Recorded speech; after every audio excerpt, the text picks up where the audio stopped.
তার পক্ষ থেকে তার আইনজীবী বলেছে যে সে তার স্ত্রী এবং সে গর্ভবতী, তারাও সেই ধরনের কোনো কাগজ আদালতে উপস্থাপন করতে পারে নাই। ধর্ষণের অভিযোগে গ্রেপ্তার কণ্ঠশিল্পী নোবেল আদালতের কাছে দাবি করেছেন, যে নারী তার বিরুদ্ধে ধর্ষণের অভিযোগ এনেছেন তিনি তার স্ত্রী। তিনি কোনোভাবেই ধর্ষণ করেননি তাকে। তবে মামলার বাদী ভুক্তভোগী নারীকে আদালতে স্ত্রী দাবি করলেও কাবিননামা জমা দিতে পারেননি নোবেলের আইনজীবী জসিমউদ্দিন।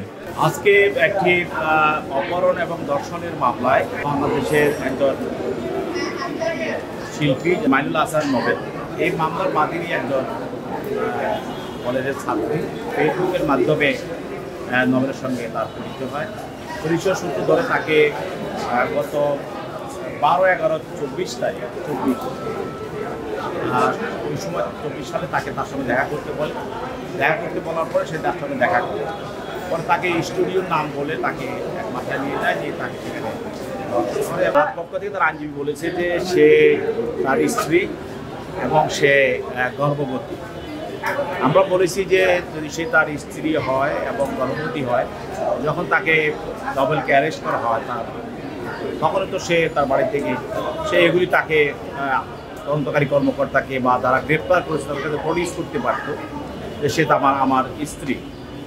এছাড়াও আজকে তার পক্ষে তার আইনজীবীরা ছিল, তারাও সেই ধরনের কোনো কাগজ আদালতে উপস্থাপন করতে পারে নাই। মামলার তদন্তকারী কর্মকর্তা ডেমরা থানার পরিদর্শক মোহাম্মদ মোরাদ হোসেন আজ মঙ্গলবার রাতে প্রথম আলোকে জানিয়েছেন, কণ্ঠশিল্পী নোবেল ওই নারীকে বিয়ে করেছেন, এমন কোনো কাগজপত্র আমাদের কাছে জমা দিতে পারেননি।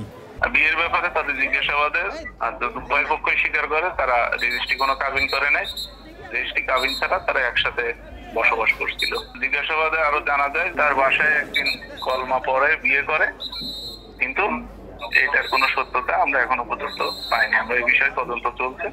ডেমরা থানা পুলিশ আদালতকে লিখিতভাবে জানিয়েছে 7 বছর আগে ফেসবুকে নোবেলের সঙ্গে তার পরিচয় হয়েছিল। তিনি মোহাম্মদপুরে একটি ভাড়া বাসায় থেকে রাজধানীর একটি কলেজে স্নাতক শ্রেণীতে পড়তেন। সামাজিক যোগাযোগ মাধ্যমে পরিচয়, মেয়েরও ভালো লাগে তখন প্রাথমিকভাবে, কিন্তু প্রথমে সে নিজে তাকে ভালোবেসে এসছে। পরে যখন এই অস্বাভাবিক জীবনযাপন দেখছে তখন সে আর কি সাথে ম্যাচ করতে পারে না, কিন্তু তার ওই কবল থেকে সে উদ্ধার হতে পারেনি। তার আসার পরে কিন্তু 2-3 দিনের মাথায় সে তার মোবাইলটা ভেঙে ফেলে। নোবেলের দাবি ভুক্তভোগী নারী তার স্ত্রী।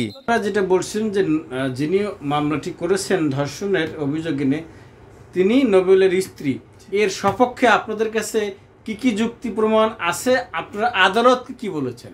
এর সপক্ষে আমরা আজকে সাপোর্টিভ ডকুমেন্টগুলো, রিটেন ডকুমেন্টগুলো আজকে সাবমিট করতে পারিনি। ওরালি কি বলেছেন? ওরালি বলেছে যে যেহেতু নোবেল তার ওয়াইফ এবং আমরা ডেট সহ তো আগে বলেছি যে এত তারিখ তাদের মধ্যে বিয়ে হয় এবং বিয়ের পরে তারা একসাথে সংসার করে আসছেন এই মর্মে, এবং গিয়ে নোবেল নিজেও স্বীকার করছেন যে সে আমার ওয়াইফ ছিল, এবং নোবেল এটাও বলছে যদি তার ওয়াইফ তার কাছে ফিরে আসে এবং তারা একসাথে সংসার করবে।